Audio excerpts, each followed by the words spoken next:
تو جب نبی صلی اللہ علیہ وسلم نے فرمایا نا کہ تم موت کے بعد دوبارہ زندگی ملے گی، تمہیں اللہ کے سامنے حساب و کتاب دینا ہے، تو وہی مشہور سوال تھا سأل سائل بعذاب واقع.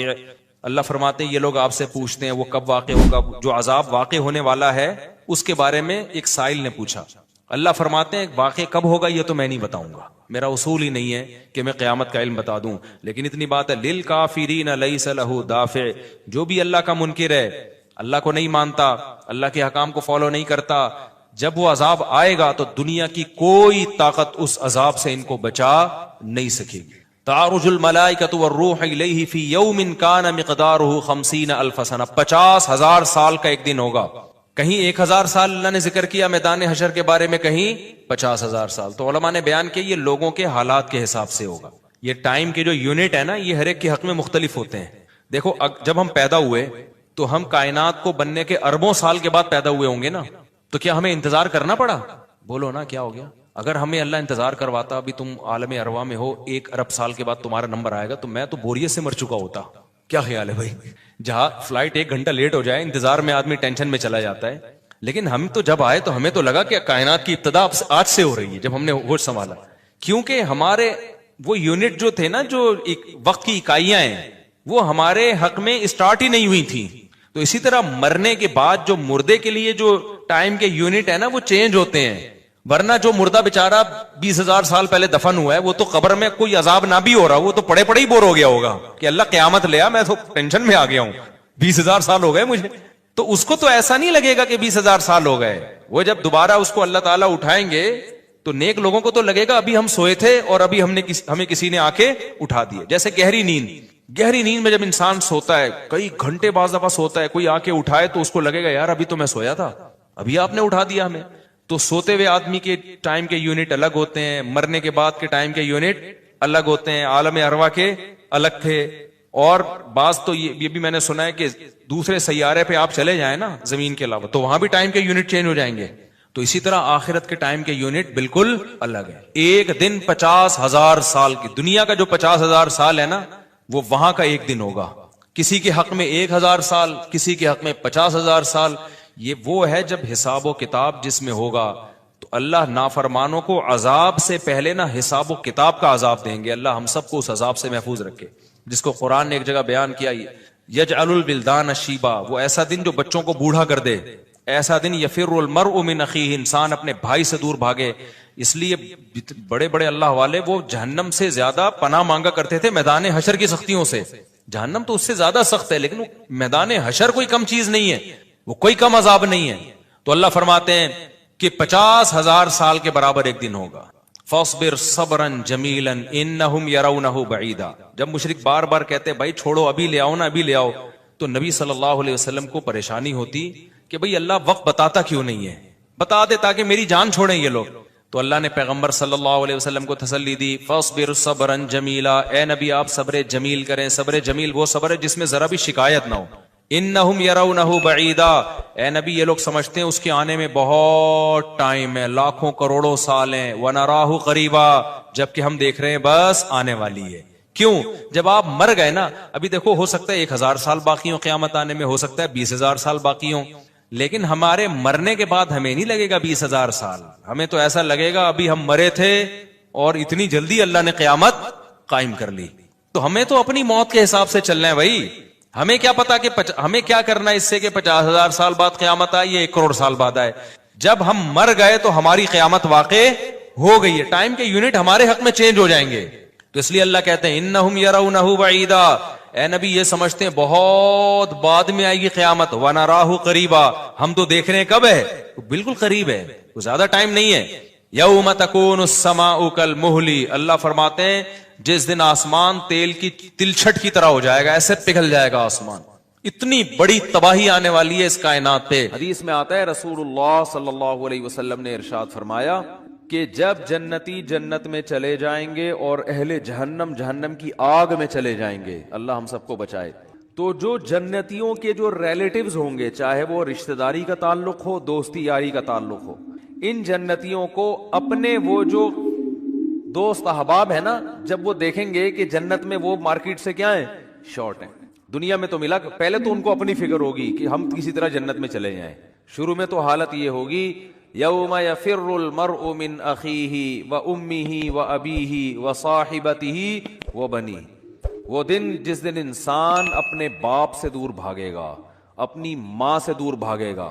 یہاں بڑی خدمت کیا کرتا تھا، بڑے احسانات کرتا تھا، لیکن وہاں کہے گا میرے پاس ایسا نہ ہو مجھ سے کوئی نیکی مانگنے آ جائیے، بخشش کی درخواست کرنے آ جائے کہ بیٹا مجھے بھی بخشوا لے اللہ کے ہاں، تو دعا کر تیرے بڑے اچھے اعمال تھے. نہ بھاگے گا، ابھی یہ گلے نہ پڑ جائے میرے.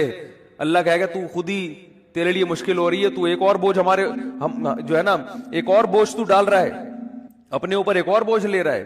تو ابتدا میں تو حالت جب تک فیصلہ نہیں ہوگا نا کون جنتی کون جہنمی، تو قرآن کے الفاظ ہیں اپنے باپ سے دور بھاگو گے، اپنی ماں سے دور بھاگو گے، وصاحبتہ وبنیہ، اپنے ساتھ رہنے والی سے بھی دور بھاگو گے.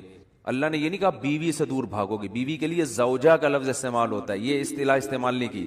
دیکھو ابا کو اللہ نے ابا کہا، اماں کو اللہ نے اماں کہا، تو بیوی کو بیوی کہنا چاہیے نا. پوائنٹ کی بات بتا رہا ہوں، کئی دفعہ بتا چکا ہوں. اللہ نے یہاں بیوی کو بیوی نہیں کہا، کہا ساتھ رہنے والی، صاحبہ، صحبت سے ہے نا ہمیشہ چپک کے رہنے والی. اس سے پتہ چلتا ہے کہ جب ایک دفعہ شادی ہو جاتی ہے نا تو وہ بیوی پھلترو کی طرح ہمیشہ کے لیے چپک جاتی ہے. اس سے پتہ چل رہا ہے. یہ میں اس لیے کہہ رہا ہوں کہ پھر لوگ کہتے ہیں یار پھر جو ہے نا سفر پہ جاتے ہیں تو بیگم کو ساتھ نہیں لے کے جاتے، 2 سال جاب کے لیے باہر چلے جاتے ہیں، بیگم کو یہاں چھوڑ کے چلے جاتے ہیں، تو صاحبہ تو پھر نہ ہوئی نا. یہ پھلتر کی طرح چپکا ہوا تو وہاں کوئی اور ہے، تمہارا باس چپکا ہوا ہے تمہارے ساتھ، جہاں 2 سال تم جاب کر رہے ہو دوست چپکے ہوئے ہیں. تو اس لیے جہاں بھی جاؤ اللہ نے صاحبہ کے لفظ میں بتا دیا. پھلترو پتہ ہے کسے کہتے ہیں؟ پھلترو ہیں وہ دھاگا چپک جاتا ہے نا بعض دفعہ، یہاں پہ سردیوں میں زیادہ چپکتا ہے. اب آپ یوں کرتے ہو تو پھر ہاتھ پہ چپک جاتا ہے، پھر آپ یوں کرتے ہو ادھر آ کے چپک جاتا ہے، پھر یوں کرتے ہو تو یار یہ پھلترو. تو یہ بالکل اسی طرح جب آپ کی شادی ہوئی تو بیگم پھلترو کی طرح چپک گئی. اب جہاں جہاں جاؤ گے وہاں وہ ساتھ. تو یہ شادی کرنے سے پہلے سوچ لیا کرو کہ اس کو اللہ نے لقب ہی یہی دیا ہے کہ اس کا وہ رہنے والی ہے ہمیشہ. ہاں وسائل اگر نہیں ہے تو ایک الگ بات ہے، ورنہ جہاں جاؤ بیگم ساتھ ہونی چاہیے. حج پہ جا رہے ہو بیگم کو لے کے جاؤ، عمرے پہ جا رہے ہو بیگم کو لے کے جاؤ. شریف لوگ اسی طرح کرتے ہیں. تو سفر پہ جا رہے ہو گھومنے پھرنے بیگم کو لے کے جاؤ. خالی دوستوں کے ساتھ پروگرام نہیں بنایا کرو. اگر آپ شادی شدہ ہو صرف دوستوں کے ساتھ پروگرام بنا رہے ہو تو اس میں اس بات کا خطرہ موجود ہوتا ہے کہ آپ کے ارادے اچھے، میں بدگمان نہیں ہو رہا، بہت سے لوگ نیک شریف ہیں، آپ سارے شریف شرفا بیٹھے ہوئے ہیں بیان سن رہے ہیں ماشاءاللہ سارے شریف شرفا، لیکن یہ کہ بھائی اس کو ساتھ لے کے جاؤ. اگر اللہ نے وسائل دیے نہیں دیے تو ایک الگ بات ہے. چلو ہمیشہ نہیں لے کے جاتے، کبھی تو لے کے جاؤ نا. تو اور جہاں جاب کر رہے ہو وہاں اس کو ساتھ رکھو، سمجھتے ہو، وہاں ساتھ رکھو اس کو.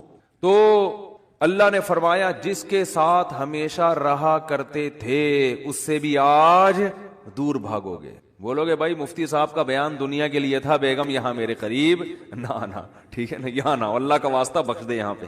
کیوں؟ نفسی نفسی، مجھے اپنی فکر ہے کہ میرا ہوگا کیا. وصاحبتہ وبنیہ، اپنے بیٹوں سے دور بھاگے گا، کیونکہ بیٹیاں تو بہرحال رخصت ہو کے چلی جاتی ہیں، بیٹے تو ہمیشہ اپنے ساتھ رہتے ہیں، ان سے دور بھاگے گا. ایک اور جگہ فرمایا وَأَخِيهِ، بھائی سے دور بھاگے گا. وَفَصِيلَتِهِ الَّتِي تُؤْوِيهِ، اور جس خاندان نے پوری زندگی اس کو ٹھکانہ دیا، اپنے گھر میں رکھا، باپ ماں اور پوری فیملی، اس خاندان سے مکر جائے گا، وہاں سے دور بھاگے گا. تو شروع میں تو یہ حالت ہوگی کہ میرا بنے گا کیا، بس یہ فکر. لیکن جب پتہ چل جائے گا بھائی تیرا اعمال نامہ دائیں ہاتھ میں دیا جا رہا ہے، جب اعمال نامہ دیا جائے گا نا، فَأَمَّا مَنْ أُوتِيَ كِتَابَهُ بِيَمِينِهِ، جس کے دائیں ہاتھ میں دیا جائے گا، بالکل ایسے کاؤنٹنگ ہوگی، بلکہ تولا جائے گا نیکیوں کو. ہم سمجھتے ہیں، دیکھو ملحد لوگ جو خدا کا انکار کرنے والے، مذہب کا انکار کرنے والے کہتے ہیں ہم پیدا ہو کے مر گئے ختم، ان ہی الا حیاتنا الدنیا. قرآن نے ان کے الفاظ کو بھی ذکر کیا ہے کہ ہماری دنیا کی زندگی ہے، نموت و نحیا، ہم مرتے ہیں پیدا ہوتے ہیں، وما یہلکنا الا الدہر. اور یہ جو موت اور زندگی ہے خدا کے ارادے سے نہیں ہے، یہ زمانے کے تصرفات ہیں. زمانہ ہے جو مارتا بھی ہے. ایک آدمی ٹرک کے نیچے آ کے مر گیا تو اس لیے تھوڑی اللہ نے مارا ہے، تو ٹرک کے نیچے آیا ہے نا، تو جو بھی چیز ٹرک کے نیچے آئے گی وہ تو مرے گی. وہ یہ بات کرتے ہیں. بہت مشکل ہے بھائی دیکھو ایگزامینیشن ہال میں اگر آپ بیٹھے ہوئے ہو تو ٹائم ختم ہوتا ہے، آپ کو کمرے سے باہر نکالا جاتا ہے، کیونکہ اب امتحان کا ٹائم کیا ہو گیا، ختم. ایک باقاعدہ ارادے کے تحت ایک کام ہوتا ہے نا، تو اس سے پتہ چلتا ہے یہ ایگزامینیشن ہال ہے، بعد میں رزلٹ اناؤنس ہوگا. لیکن آپ بیٹھے ہوئے ایک دم دھماکہ ہوا اور پوری ایگزامینیشن ہال کی دیواریں اڑ گئی اور آپ دھڑ دھڑ جا کے باہر آ کے گرے، تو آپ کہو گے نکالا نہیں گیا، خود بخود نکلے ہم کسی ارادے کے تحت نکالا نہیں گیا ہے. یہ تو ویسے ایک اتفاق ہو گیا کہ دھماکہ ہو گیا, چھتی غائب ہو گئی تو ہم نکل گئے, خود ہی میدان ہی بن گیا یہ. تو ملحد یہی دلیل, یہی بات کرتا ہے کہ یار یہ کوئی ارادے کے تحت تھوڑی ہمیں دنیا میں نہ لایا جاتا ہے ارادے کے ساتھ اور نہ نکالا جاتا ہے. دنیا میں آنا بھی ایک اتفاقی حادثہ ہے, ایک سائنٹیفک حقیقت ہے, اور دنیا سے نکلنا بھی کیا ہے, ایک سائنٹیفک حقیقت ہے. کوئی جا رہا ہوتا ہے باہر, ٹرک والا آیا کچل کے چلا گیا تو کوئی حساب کتاب نہیں, وہ ٹرک نے کچل دیا تو مر گئے, ختم, اور مر کے مٹی ہو گئے, ختم. اب اس مٹی میں پودے اگاؤ, آپ اس کو کھاد کے طور پہ استعمال کرو بس.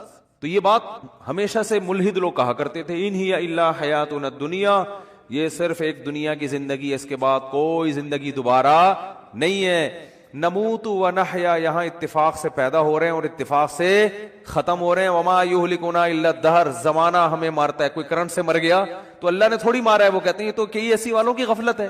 اب بجلی کا تار نکلا ہوا ہے, اس نے انگلی لگا دی تو چپک گئے, اور جو ان کو بچانے کے لیے جاتا ہے تو وہ درمیان والا بچ جاتا ہے, بچانے والا کیا وہ سارا کرنٹ ادھر ٹرانسفر کر دیتا ہے, کہہ رہے پارسل کا خاص انتظام ہے نا. تو یہ تو زمانہ ہے, کوئی یہ تھوڑی ہو رہا ہے. تو بھائی یہ دیکھنے میں اتفاقی چیزیں ہیں ساری, مگر یہ ارادے کے تحت ہو رہی ہیں. اس پر تو میں بھی بیان نہیں کروں گا کیونکہ پھر میرا وہ سارا بیان ملحدوں کے خلاف ہو جاتا ہے جو ایتھیسٹ ہے نا, تو وہ پھر سارا ٹاپک پورا چینج ہو جائے گا. کہتے ہیں کہ کسی نے, موت کے فرشتے نے اللہ سے پوچھا کہ اللہ تو نے میرے ذمے ایسا کام لگا دیا ہے کہ ساری دنیا مجھے برا بھلا کہے گی. بھائی کچھ فرشتے بارش برسانے والے سب کہتے ہیں ماشاءاللہ بڑا اچھا فرشتہ ہے, کچھ فرشتے جو ہے نا وہ اور اچھے اچھے کام کرتے ہیں. میرا کام کیا ہے, روح نکالنا. تو اللہ میرا تو نے کام ایسا لگایا ہے, یہ ایسی کتابوں میں لکھا ہے, کوئی مستند ہے یا نہیں ہے مجھے نہیں پتا, لیکن اس کا جو مضمون ہے نا وہ بالکل ٹھیک ہے کہ اللہ میرے ذمے کام ایسا لگا ہے بندوں کو مارنا. تو جب بھی میرا نام آئے گا پبلک کے سامنے, لوگوں کے اچھے جذبات نہیں ہوں گے. موت کا فرشتہ ہے بھائی, ایک دم سن کے غصہ آتا ہے نا, تو ہے کیوں کہتے ہیں نا لوگ, جب بھی آئے گا موت کا فرشتہ تو کوئی دوستی لگانا چاہے گا اس سے. دیکھو یہاں ہمیں پتہ چل جائے یہ فرشتہ ہے جو بادلوں کو دھکیلتا ہے, ہواؤں کو چلاتا ہے, ہمیں پتہ چل جائے کوئی فرشتہ